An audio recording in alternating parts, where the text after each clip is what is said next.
السلام علیکم ورحمۃ اللہ۔ اعوذ باللہ السمیع العلیم من الشیطان الرجیم من ہمزہ ونفخہ ونفثہ۔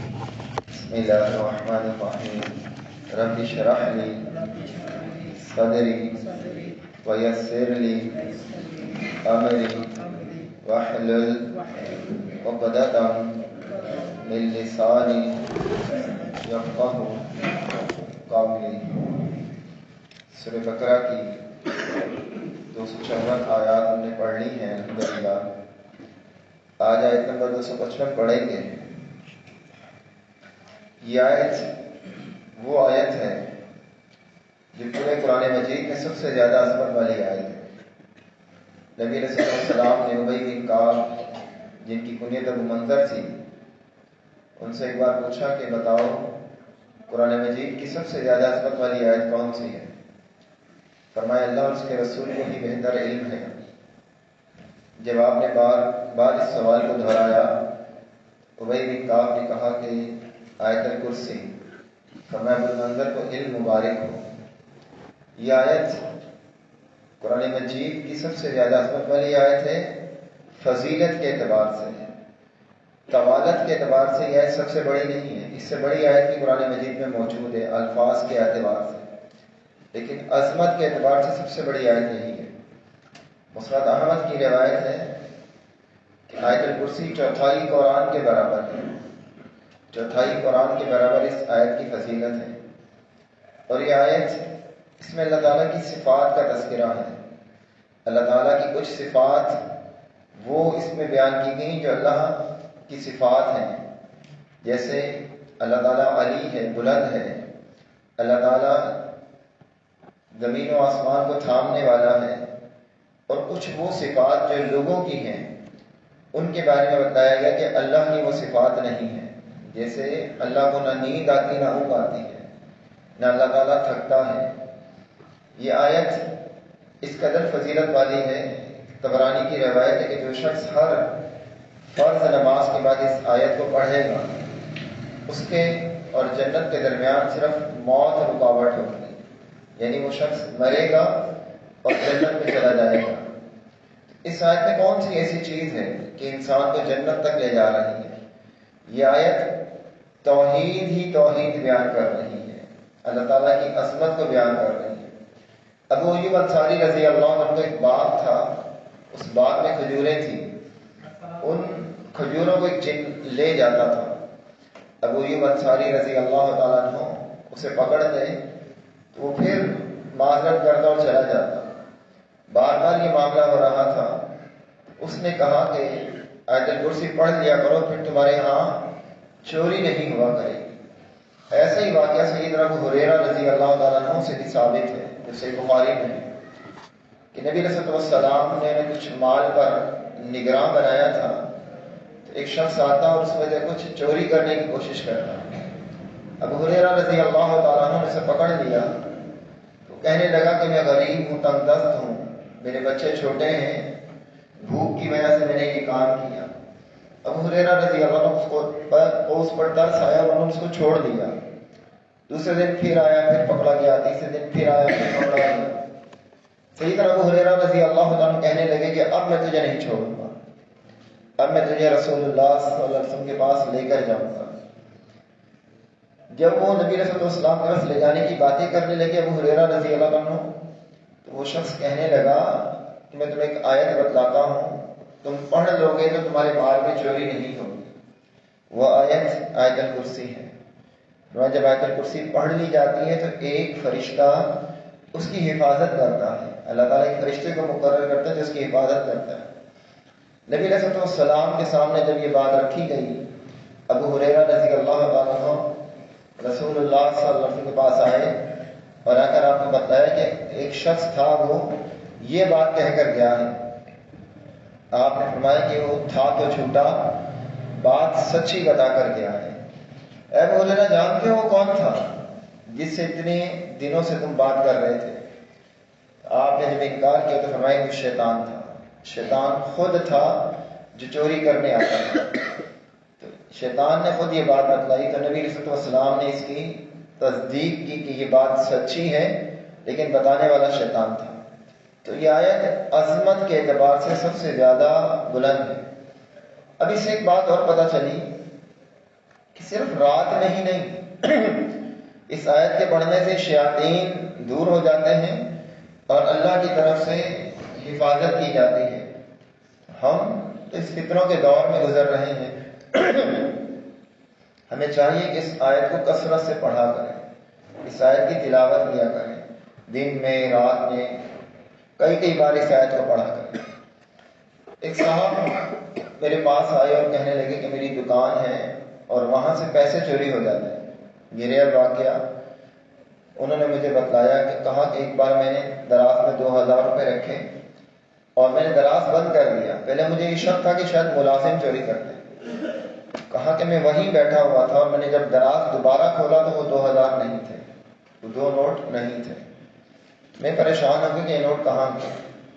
میں نے ان سے کہا کہ آپ آیت الکرسی پڑھا کریں، آیت الکرسی کو اپنی دکان پر بیٹھے بیٹھے پڑھا کریں۔ جب انہوں نے آیت الکرسی پڑھی تو کچھ عرصے بعد جب ملاقات ہوئی کہتے ہیں اس کے بعد کوئی ایسا واقعہ نہیں ہوا۔ تو جنات اور شیاطین گھروں سے بھی چیزیں لے جاتے ہیں صرف آپ کو تنگ کرنے کے لیے، انہیں ان چیزوں کی ضرورت نہیں ہوتی۔ جیسے وہ جن جو ابو ہریرہ رضی اللہ عنہ کے پاس آیا تھا کچھ لے جانے کے لیے کوشش کر رہا تھا، ایسے واقعہ ابو ایوب انصاری رضی اللہ عنہ کے ساتھ پیش آیا کہ جنات ان کے باغات کی کھجوریں لے جا رہا تھا۔ تو جب جنات شیاطین ان کی چیزیں لے جا رہے ہیں تو ہماری اور آپ کی نہیں لے جا سکتے۔ بسا اوقات ہمارے گھروں سے چیزیں غائب ہوتی ہیں تو ہم سمجھتے ہیں کہ کسی ملازم نے کی ہے، ابھی فلاں رشتہ دار آیا تھا وہ غائب ہو گیا، وہ لے گیا ہوگا، ہم بدگمانی کا شکار ہو جاتے ہیں۔ ہو سکتا ہے جنات اور شیاطین وہ تنگ کر رہے ہوں۔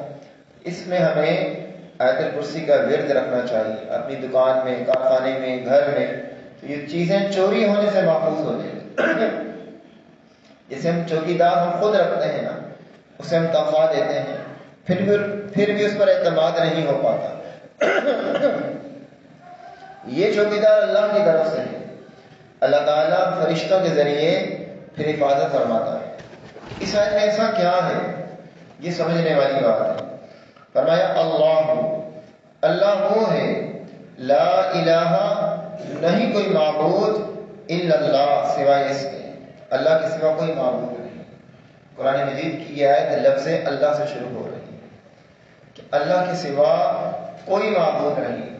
سب سے پہلی چیز یہ بتائی گئی عقیدہ توحید، عقیدہ توحید سمجھایا گیا کہ اس پوری کائنات میں اللہ ہی معبود ہے، اور یہی وہ نقطہ ہے جس کے لیے اللہ تعالیٰ نے تمام رسولوں کو اور کتابوں کو بھیجا۔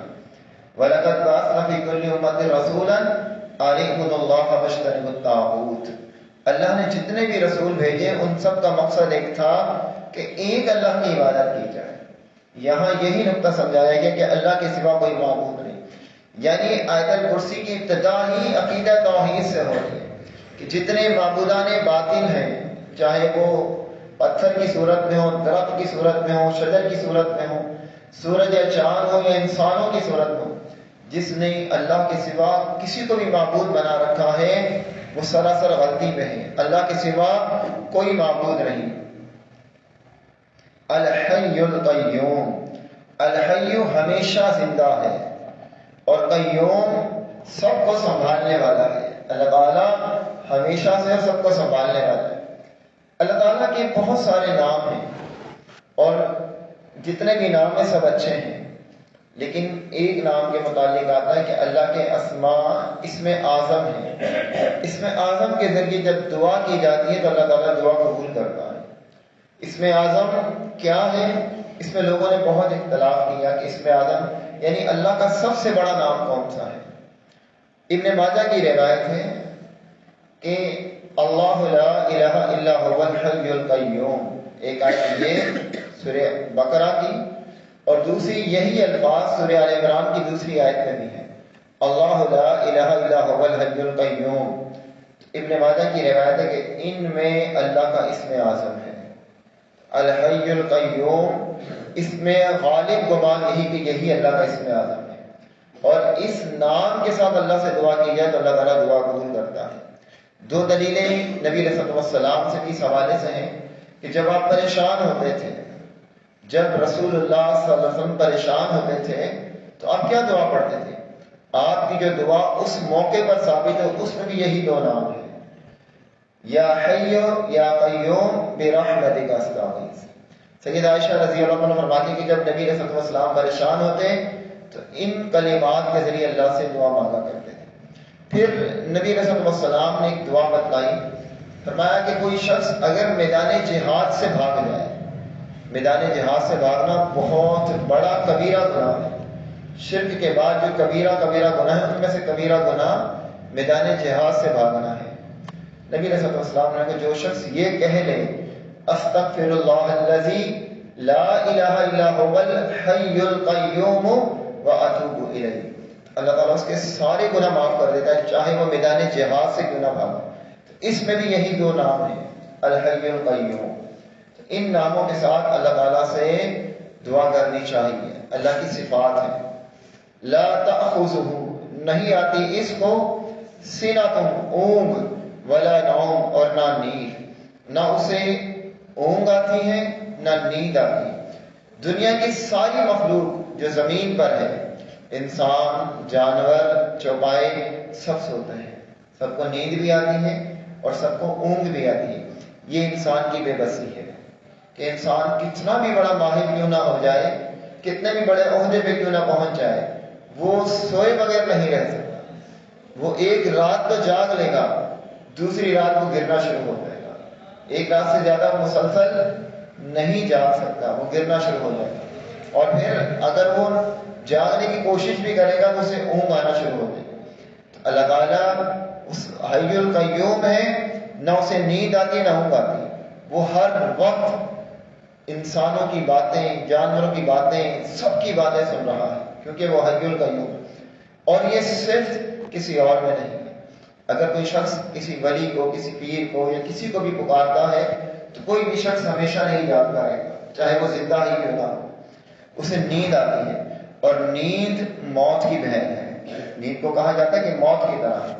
جبھی تو ہم جب سوتے ہیں تو دعا پڑھتے ہیں اللہم بسمک اموت و احیا، ہم یہ نہیں کہتے اللہم بسمک نوم و احیا، اللہ تیرے نام سے سوتے ہیں، یہ نہیں کہتے اللہم بسمک اموت، تیرے نام سے مرتے ہیں، کہ نیند میں انسان موت کی طرح ہوتا ہے۔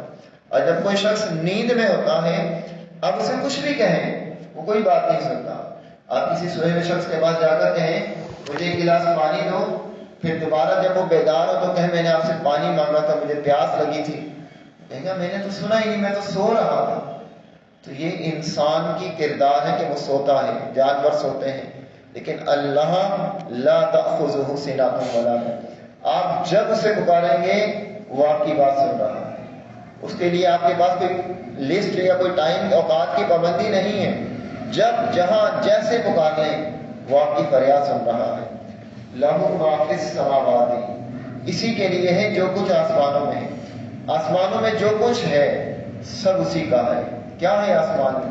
سورج، چاند، ستارے، خلا، آسمان، فرشتے، سب کا مالک اللہ ہے، کسی اور کا کچھ نہیں ہے۔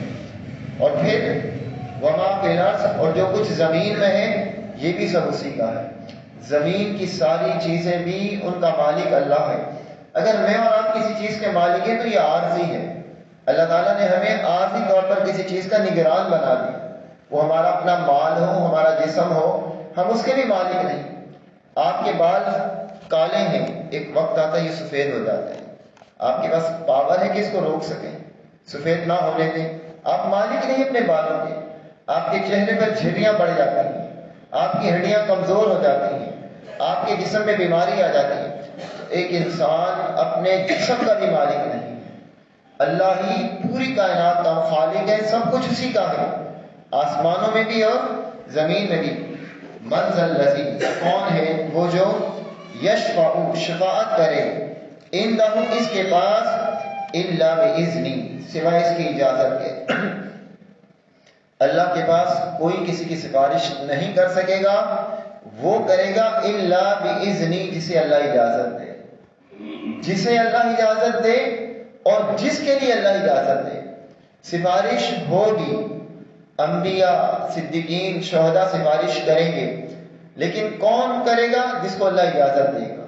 اللہ جس کو سفارش کی اجازت دے گا وہ سفارش کرے گا۔ اور سفارش ہوگی کس کی؟ جس کے لیے اللہ اجازت دے گا۔ شفاعت کا کلی انکار نہیں ہے وہاں، قیامت والے دن شفاعت ہوگی، لیکن اس کے لیے ہوگی جس کے لیے اللہ اجازت دے گا۔ اس کو مثال سے سمجھتے ہیں، انشاءاللہ بات سمجھ میں آئے گی۔ ایک بادشاہ ہے، اس کا قانون یہ کہ جو شخص بادشاہ کی نافرمانی کرے گا بادشاہ اسے قتل کروا دے گا یا جیل میں ڈال دے گا، بادشاہ سے جیل میں ڈال دے گا، ٹھیک ہے۔ اب ایک شخص ہے، وہ بادشاہ کا فرما بردار ہے، بادشاہ کی بات مانتا ہے، بادشاہ سے ڈرتا ہے، لیکن کبھی اس نے کوئی غلطی کر لی۔ اب غلطی تو ہو گئی، لیکن بادشاہ چاہتا ہے کہ اس کو سزا نہ دی جائے، اس نے غلطی کی ہے لیکن اسے سزا نہ دی جائے۔ اب اگر وہ اس کو ایسے ہی چھوڑ دے تو کہا جائے گا بادشاہ نے تو یہ غلط کام کیا، بغیر سزا کے اس کو چھوڑ دیا۔ اب بادشاہ اپنے کسی وزیر سے کہتا ہے جب عدالت لگے گی تم فلاں بندے کی سفارش کرنا، جب تم اس کی سفارش کرو گے تو میں تمہاری سفارش پر اس بندے کو معاف کر دوں گا۔ پھر جب عدالت لگتی ہے تو بادشاہ کے کہنے پر وہ وزیر سفارش کرتا ہے اور بادشاہ اس سفارش پر اس بندے کو معاف کر دیتا ہے۔ یہ ہے صرف شفاعت کا مفہوم۔ اللہ کے لیے کوئی مثالیں نہیں ہیں، لیکن کتاب و سنت سے یہی بات ثابت ہوتی ہے کہ سفارش وہ کریں گے جن کے لیے اللہ اجازت دے گا، اور اس کی کریں گے جس کے لیے اللہ اجازت دے گا۔ سفارش میں اپنی مرضی سے نہیں کر سکتا، آپ اپنی مرضی سے نہیں کر سکتے، اور اگر کوئی شخص شفاعت کرے گا اللہ کے دربار میں تو اپنی مرضی سے نہیں کرے گا، اس کی کرے گا جس کی اللہ اجازت دے گا۔ نبی علیہ الصلوۃ والسلام سے پوچھا تھا ابو ہریرہ رضی اللہ تعالیٰ عنہ نے، قیامت والے دن آپ کس کی شفاعت کریں گے؟ یہ سوال ہوا، اور نبی علیہ الصلوۃ والسلام نے فرمایا ہے ابو ہریرہ مجھے امید تھی کہ یہ سوال تم کرو گے۔ آپ نے یہ بات کہی ان سے کہ مجھے امید تھی یہ سوال تم کرو گے، تمہاری دین سے دلچسپی کی وجہ سے نبی علیہ الصلوۃ والسلام کو یہ امید تھی کہ یہ سوال سیدنا ابو ہریرہ رضی اللہ عنہ کریں گے۔ آپ فرمائیں کہ جس نے خالص دل سے لا الہ الا اللہ کا اقرار کیا ہوگا میں اس کی شفاعت کروں گا، یعنی جو توحید پر مرے گا اس کی شفاعت ہوگی۔ اور یہ اللہ تعالیٰ نے صحیح مسلم کی روایت ہے، نبی علیہ الصلوۃ والسلام کو معراج کی رات یہ تحفہ بھی دیا۔ کیا تحفہ دیا؟ کہ آپ کی امت میں جس نے اللہ کے ساتھ شرک نہیں کیا ہوگا اللہ اسے معاف کر دے گا۔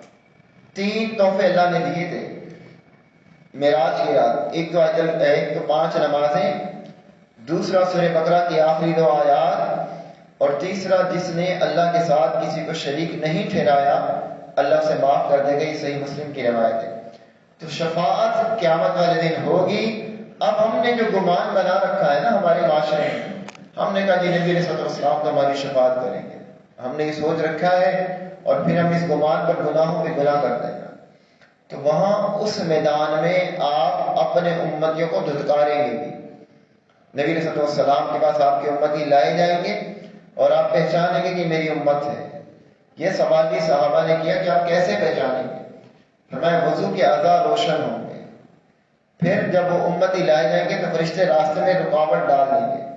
نبی علیہ الصلوۃ والسلام کہیں گے کہ یہ میرے امتی میں آنے دو، فرشتے کہیں گے انک لا تدری ما احدث بعدک۔ اس میں 2 چیزیں سمجھا دی اس جملے میں، انک لا تدری آپ نہیں جانتے۔ فرشتوں کا بھی عقیدہ ہے کہ انبیاء کے پاس غیب کا علم نہیں ہوتا۔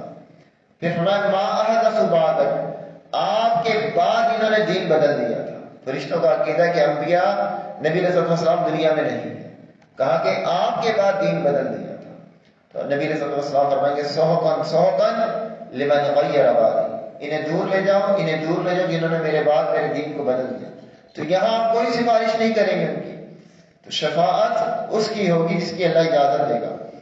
یعلم ما بینا، وہ جانتا ہے جو کچھ بین ایدیہم ان لوگوں کے سامنے ہے، جو ہمارے سامنے ہے اللہ اسے بھی جانتا ہے، اور اس سے مراد جو ہم آگے بھیج چکے ہیں، جو ہمارے آگے ہے اللہ اسے بھی جانتا ہے۔ ہم نے آگے کیا اعمال بھیجے، ہم اپنی زندگی پر ایک نظر دوڑائیں، اپنے 20 30 40 50 سال جو گزارے ہیں ہم نے نیکیاں کی ہیں یا گناہ کیے ہیں، ہمارا کردار کیسا تھا، ہم نے اللہ کو ناراض کیا ہے اللہ کو خوش کیا ہے، اللہ کی بات مانی ہے اللہ کی بات رد کی ہے۔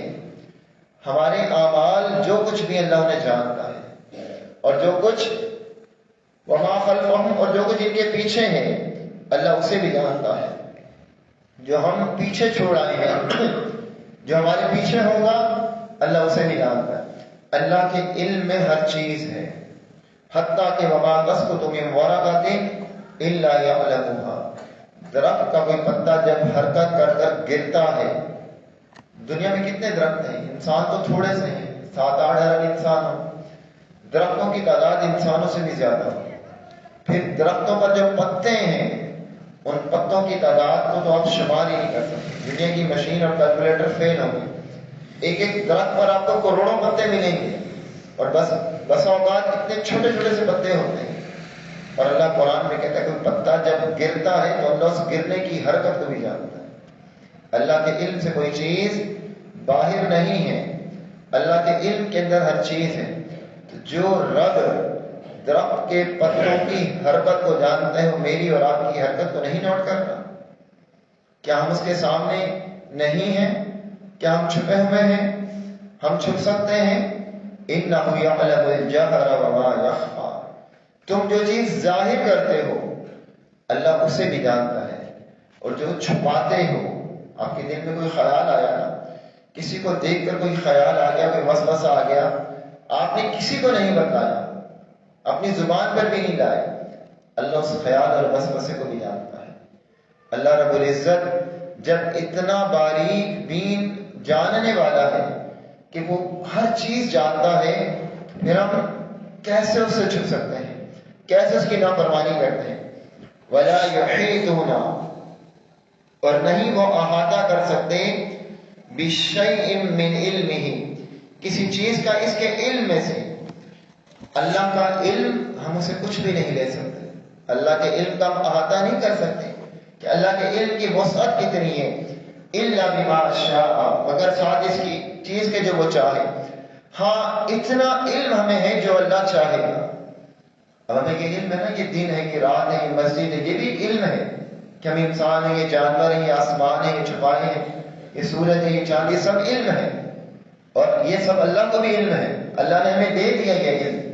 جو علم اللہ چاہتا ہے ہم صرف اس کا وہ جانتے ہیں، باقی ہم اللہ کے علم کا احاطہ نہیں کر سکتے. انسان کو بھی اللہ تعالیٰ نے وہ دماغ دیا ہے. آپ دنیا کی کوئی جدید ٹیکنالوجی دیکھ لیں، موبائل دیکھ لیں، لیپ ٹاپ دیکھ لیں، کمپیوٹر دیکھ لیں، ہارڈ ڈسک دیکھ لیں، وہاں ایک وقت آتا لکھا آتا ہے میموری فل.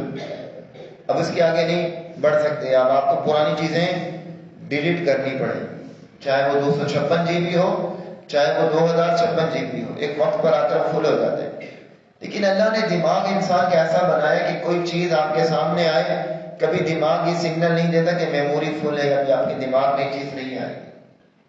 ہر نئی چیز آپ کو یاد ہو جاتی ہے، آپ کے سامنے آتی ہے تو آپ اسے یاد رکھ لیتے ہیں. یہ علیحدہ بات ہے، کوئی یاد رکھتا ہے کوئی نہیں رکھتا، لیکن اس کے دماغ میں وہ چیز آتی ہے. تو ہم جو علم ہمیں دیا گیا ہے یہ اللہ کی مرضی سے دیا گیا ہے، ہماری مرضی سے نہیں ہے. ہاں ہمیں اللہ نے یہ حکم دیا کہ علم کے لیے محنت اور کوشش کریں.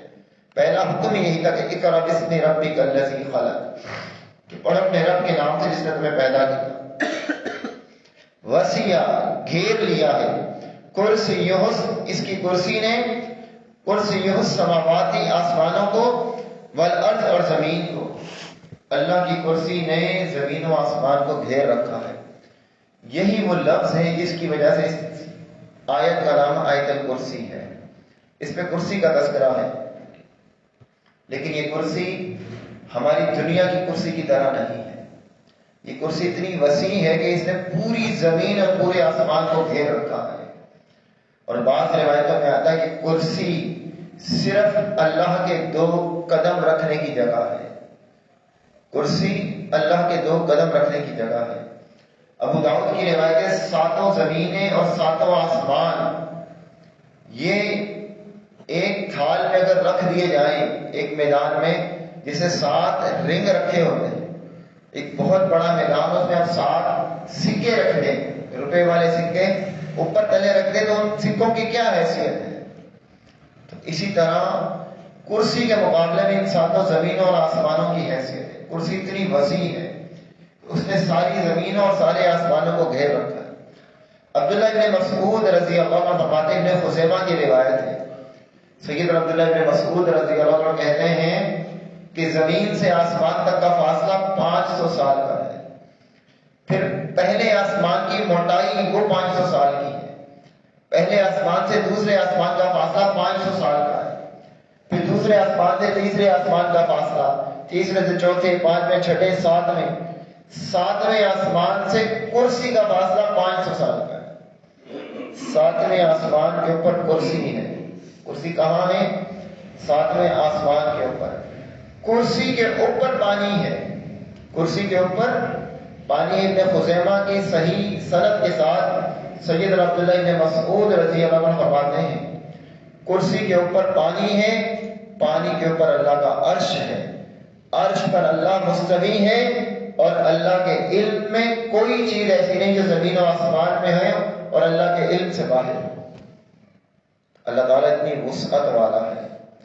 پھر اللہ کی کرسی کیسی ہوگی اس کا ہم کوئی کمپیئر نہیں کر سکتے دنیا کی کسی بھی کرسی کے ساتھ. اور اللہ کے لیے لفظ کرسی استعمال ہوا کہ اللہ کی کرسی ہے، بس کرسی ہے، اس پر ہمارا ایمان ہے. جو لفظ اللہ کے لیے استعمال ہوا ہے وہی لفظ استعمال کرنے چاہیے. اپنے پاس سے کوئی خود ساختہ الفاظ اللہ کے بارے میں استعمال نہیں کرنے چاہیے. یہاں ضمناً ایک بات میں آپ کو بتلاتا چلوں. ہمارے ایک جملہ بولا جاتا ہے کہ اللہ کی لاٹھی بے آواز ہے. یہ جملہ سراسر غلط ہے، اللہ کی شان کے خلاف ہے، عقیدہ توحید کے خلاف ہے، اللہ کے مقام کے خلاف ہے. پہلی بات تو یہ کہ اللہ کے بارے میں لاٹھی کا لفظ نہ قرآن میں نہ حدیث میں. اللہ کے لیے لاٹھی کا لفظ نہ قرآن میں نہ حدیث میں. کوئی شخص یہ کہے کہ ہم لاٹھی کا لفظ یوں کہتے ہیں کہ اللہ پکڑتا ہے تو پھر اللہ چھوڑتا نہیں، اللہ پکڑتا ضرور ہے. تو آپ یہ کہیں کہ ان بطش ربک لشدید، اللہ کی پکڑ سخت ہے. جو لفظ استعمال ہوئے وہی کریں. اللہ کے لیے لاٹھی کا لفظ نہ قرآن میں آیا نہ حدیث میں آیا، پہلی بات. دوسری بات یہ کہ لاٹھی کمزوری کو ظاہر کرتی ہے. آپ نے کسی صحت مند اور تندرست آدمی کو لاٹھی کے سہارے چلتا ہوا نہیں دیکھا ہوگا. لاٹھی وہی بندہ تھامتا ہے جو کمزور ہوتا ہے، اور لاٹھی محتاجگی کی علامت ہے. کوئی لاٹھی لے کر آپ کے سامنے آ رہا ہو تو آپ اسے کیا سمجھتے ہیں کہ پاورفل آدمی ہے؟ اب اسے کمزور سمجھتے کہ بیچارہ لاٹھی کے سہارے چل رہا. تو اللہ کے لیے لفظ استعمال نہیں کرنا چاہیے کیونکہ اس لفظ کا وجود اللہ کے لیے نہیں ہے. ہاں، نبی علیہ السلام کی لاٹھی کا تذکرہ حدیث میں آتا ہے، موسیٰ علیہ السلام کی لاٹھی کا تذکرہ قرآن میں آتا ہے، لیکن اللہ کی لاٹھی ایسا کوئی لفظ نہیں ہے. آپ یہ کہیں کہ اللہ کی پکڑ سخت ہے. وَأُمْلِي لَهُمْ إِنَّ كَيْدِي مَتِينٌ. اللہ تعالیٰ ڈھیل دیتا ہے بندے کو، اور جب پکڑتا ہے تو ایسے پکڑتا ہے کہ بچنے کا پھر کوئی موقع نہیں ملتا اسے. إِنَّ بَطْشَ رَبِّكَ لَشَدِيدٌ. اللہ کی پکڑ بڑی سخت ہے. اللہ کی کرسی 7 آسمانوں اور 7 زمینوں کو گھیری ہوئی ہے. کرسیہ السماوات، آسمانوں کو، والارض، اور زمین کو، ولا یعودہ، اور نہیں چھپاتی اس کو، حفظہما، ان دونوں کی حفاظت. وہ زمینوں یا آسمان کی حفاظت کر رہا ہے، اور اللہ تعالیٰ تھکتا نہیں ہے. ساری مخلوق تھک جاتی ہے. آپ کوئی کام کریں، دوسرے دن 2 گھنٹے بعد 6 گھنٹے بعد آپ صبح جاتے ہیں تو شام کو آ کر کہتے ہیں میں تھک گیا. اب آپ ایک لمحے کے لیے سوچیں، صرف انسانوں میں نہیں، دنیا میں بیک وقت کتنے انسان پیدا ہوتے ہیں؟ کون پیدا کرتا ہے؟ کتنے انسان فوت ہو رہے ہیں؟ کتنے لوگوں کو رزق دیا جا رہا ہے؟ کتنے لوگوں کے معاملات سدھارے جا رہے ہیں؟ پھر جانور پیدا ہو رہے ہیں، چوپائے پیدا ہو رہے ہیں، کیڑے مکوڑے پیدا ہو رہے ہیں، درخت پیدا ہو رہے ہیں، پھول پیدا ہو رہے ہیں، پودے پیدا ہو رہے ہیں، مچھلیاں پیدا ہو رہی ہیں. اللہ تعالیٰ ساری کائنات کے نظام کو چلا رہا ہے، صرف انسانوں کے نہیں چلا رہا. ساری کائنات کا نظام اکیلا اللہ چلا رہا ہے اور تھکتا نہیں. اسے نہ نیند آتی ہے، نہ اونگ آتی ہے، نہ اسے تھکاوٹ ہوتی ہے. وہ تھکتا بھی نہیں ہے. باقی لائیں کوئی دنیا کی شخصیت جو تھکتی نہ ہو. آپ کا کمپیوٹر بھی تھک جاتا ہے، آپ کو اسے ٹھنڈا کرنا پڑتا ہے. آپ کی موٹر بھی تھک جاتی ہے، آپ کو انہیں ٹھنڈا کرنا پڑتا ہے. مسلسل متواتر آپ ایک چیز کو نہیں چلا سکتے. اللہ کی صرف اس میں کوئی اور اللہ کا شریک نہیں ہے. وَهُوَ الْعَلِيُّ، اور وہ بلند تر ہے. کتنا بلند ہے؟ 7 زمینوں سے اوپر اس کی کرسی، کرسی کے اوپر اس کا عرش، اور الرحمن علی العرش استویٰ. اللہ تعالیٰ عرش پر مستوی ہے. اللہ عظمت والا ہے، سب سے بلند ہے. اللہ بلند ہے کیسے؟ سبح اسم ربک الاعلی، اپنے رب کے نام کی پاکی بیان کرو جو سب سے اعلیٰ ہے، سب سے بلند ہے. اللہ آسمانوں کے اوپر ہے، اللہ زمین پر نہیں ہے، اللہ بلندیوں پر ہے. علی العظیم، اور وہ عظمت والا ہے. اللہ کی عظمت کے گن، اللہ کی عظمت کے تذکرے انسان بیان کر ہی نہیں سکتا. قل لو کان البحر مدادا لکلمات ربی لنفد البحر قبل ان تنفد کلمات ربی ولو جئنا بمثله مددا. اللہ کی عظمت کو سمجھنا ہو، اللہ تعالیٰ قرآن مجید میں فرماتا ہے کہ اگر سمندر کو سیاہی بنا دیا ہے، آپ نے انک دیکھی، چھوٹی سی بوٹل ہوتی ہے 10-15 روپے کی، اور آپ اسے پوری ایک کاپی بھر دیتے ہیں، پوری ایک کاپی لکھی جاتی ہے. اللہ فرماتا ہے پورے سمندر کو سیاہی بنا دیا جائے اور اللہ کی باتیں لکھی جائیں. قل لو کان البحر مدادا لکلمات ربی، رب کے کلمات، اللہ کے کلمات لکھنے کے لیے سمندر کو سیاہی بنا دیا جائے تو سمندر کی سیاہی ختم ہو جائے گی. وَلَوْ جِئْنَا بِمِثْلِهِ مَدَدًا، ایک سمندر اور اس کی مدد کے لیے آ جائے.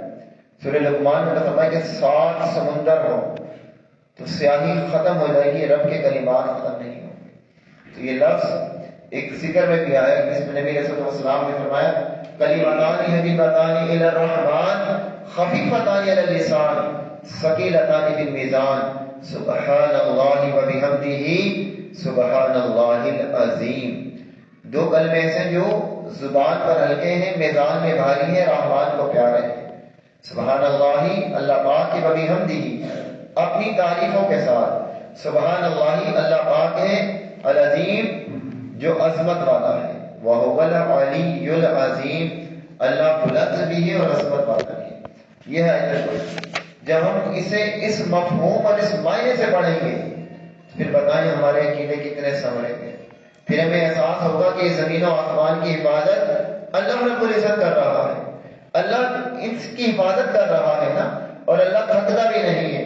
وَلَا يُحِيطُونَ بِشَيْءٍ مِّنْ عِلْمِهِ إِلَّا بِمَا شَاءَ وَسِعَ كُرْسِيُّهُ السَّمَاوَاتِ وَالْأَرْضَ وَلَا يَئُودُهُ حِفْظُهُمَا، وہ ان کی عبادت کرتے ہوئے تھکتا نہیں. تو جو اللہ پوری زمین کو تھامے ہوئے ہے، آسمانوں کو تھامے ہوئے ہے، سورج اور چاند کو چلا رہا ہے، وہ آپ کی چھوٹی سی جان کی حفاظت نہیں کر سکتا، آپ کے چھوٹے سے مال کی حفاظت نہیں کر سکتا، آپ کے گھر بار کی، آپ کے باغ کی حفاظت نہیں کر سکتا.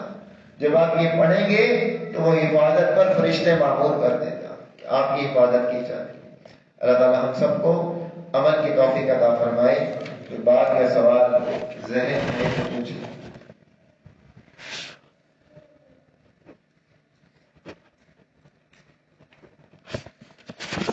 سبحانک اللہم وبحمدک اشہد ان لا الہ الا انت استغفرک واتوب الیک.